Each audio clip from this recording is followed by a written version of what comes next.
Bacaan dari kitab pertama Samuel. Sekali peristiwa, orang Israel maju berperang melawan orang Filistin. Orang Israel berkemah dekat Ebenezer, sedang orang Filistin berkemah di Afek.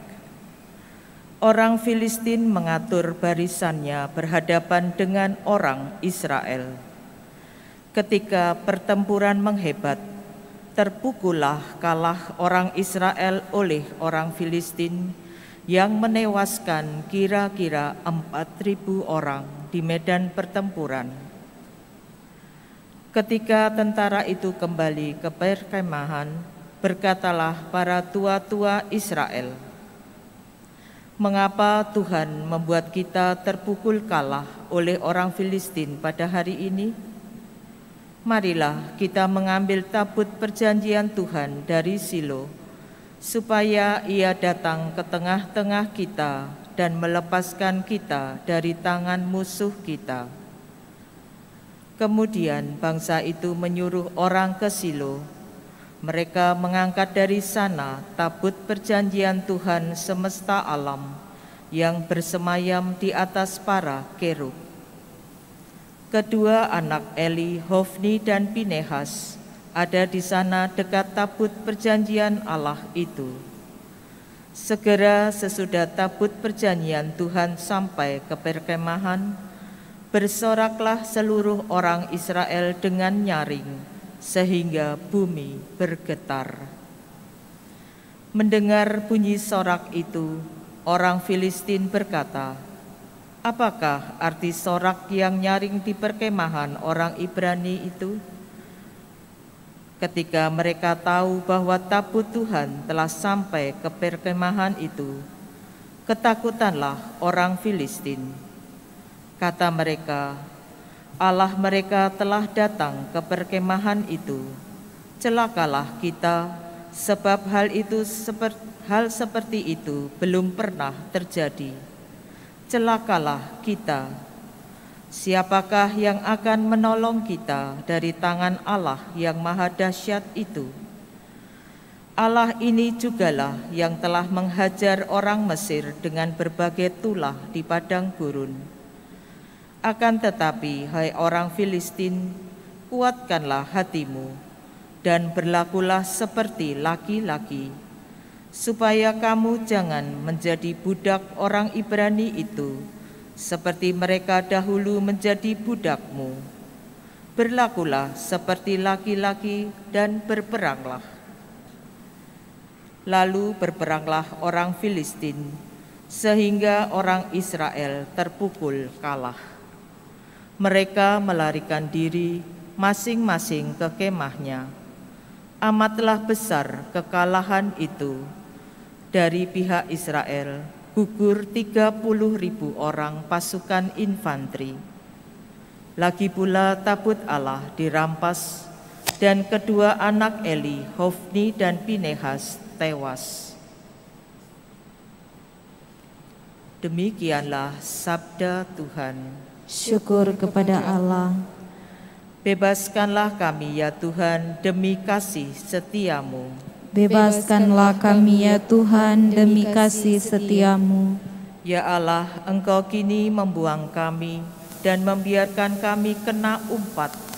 Engkau tidak lagi maju bersama dengan bala tentara kami. Engkau membuat kami mundur dipukul lawan dan dirampok oleh orang-orang yang membenci kami. Bebaskanlah kami ya Tuhan demi kasih setiamu. Engkau membuat kami menjadi celaan tetangga, menjadi olok-olok dan cemoohan bagi orang-orang sekitar. Engkau membuat kami menjadi sindiran di antara bangsa-bangsa. Suku-suku bangsa merasa geli melihat kami. Bebaskanlah kami ya Tuhan demi kasih setiamu. Bangunlah, mengapa Engkau tidur ya Tuhan? Bangkitlah, jangan membuang kami terus-menerus. Mengapa Engkau menyembunyikan wajah-Mu? Mengapa tak Kau hiraukan penindasan dan himpitan yang menimpa kami? Bebaskanlah kami ya Tuhan demi kasih setiamu. Haleluya, haleluya, haleluya, haleluya, haleluya, haleluya. Haleluya, haleluya, haleluya, haleluya, haleluya, haleluya. Yesus mewartakan kerajaan Allah dan menyembuhkan semua orang sakit.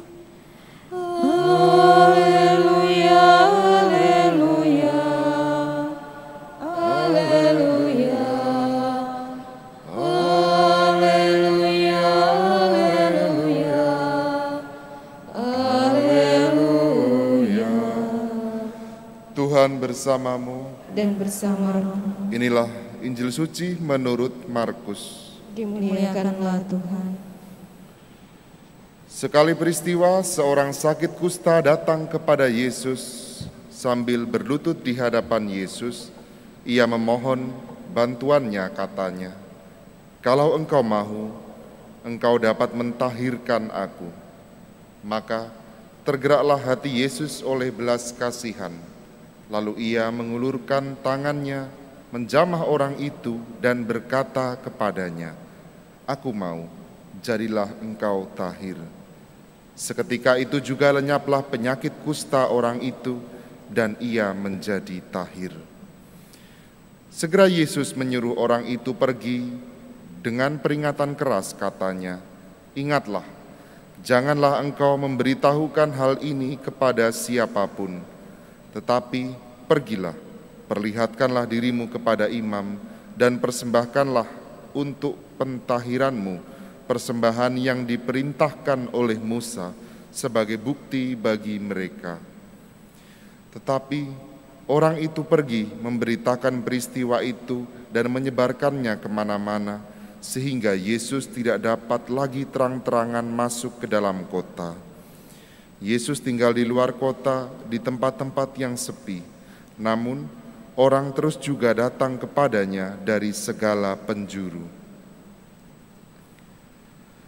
Demikianlah sabda Tuhan.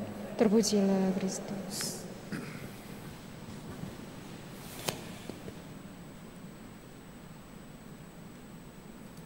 Maka tergeraklah hati Yesus oleh belas kasihan, lalu ia mengulurkan tangannya, menjamah orang itu dan berkata kepadanya, "Aku mau, jadilah engkau tahir." Saudara-saudariku yang terkasih di dalam Kristus, kata-kata seperti ini yang diucapkan oleh Tuhan Yesus, sabda Yesus, sangat kita rindukan di dalam hidup ini. Aku mau engkau sembuh, aku mau engkau menjadi. Aku mau engkau terbebas dari kejahatan. Aku mau engkau merasakan kebahagiaan. Aku mau. Semuanya itu terjadi karena iman kita. Semuanya itu terjadi karena hati kita sungguh-sungguh terbuka kepada rencana Allah. Tuhan Yesus, inilah bukti saudara-saudariku bahwa Tuhan Yesus itu datang untuk kita. Tuhan Yesus itu datang untuk keselamatan kita karena cintanya kepada kita. Tidak ada alasan lain yang dapat dikatakan mengapa Allah itu mau untuk menyelamatkan manusia. Karena Allah ingin menjadi bagian hidup dari manusia. Allah ingin bahwa dirinya sungguh-sungguh diandalkan. Karena hanya dialah yang dapat melengkapi, karena hanya dialah yang dapat menjadi satu-satunya andalan manusia, yang dapat menyembuhkan manusia dari segala kesakitan, yang dapat menyembuhkan manusia dari segala dosa, membebaskan manusia dari belenggu kejahatan. Hanya Tuhan Yesuslah yang dapat melakukan semuanya itu. Saudara-saudariku, kata-kata "aku mau, jadilah engkau tahir" mungkin pernah kita alami, dan pasti pernah kita alami dalam hidup ini, Dan semoga setiap hari, setiap langkah kita selalu merasakan bahwa ada kata-kata Tuhan yang membuat hidup kita dari hari ke hari semakin bermakna, semakin menjadikan hidup kita ini tempat untuk senantiasa memuliakan namanya. Marilah saudara-saudariku, kita memohon selalu kepada Tuhan, kita menggantungkan hidup kita kepada Tuhan, sehingga dengan belas kasih-Nya Tuhan ada untuk kita dan datang untuk senantiasa memberkati kita. Mari kita hening sejenak.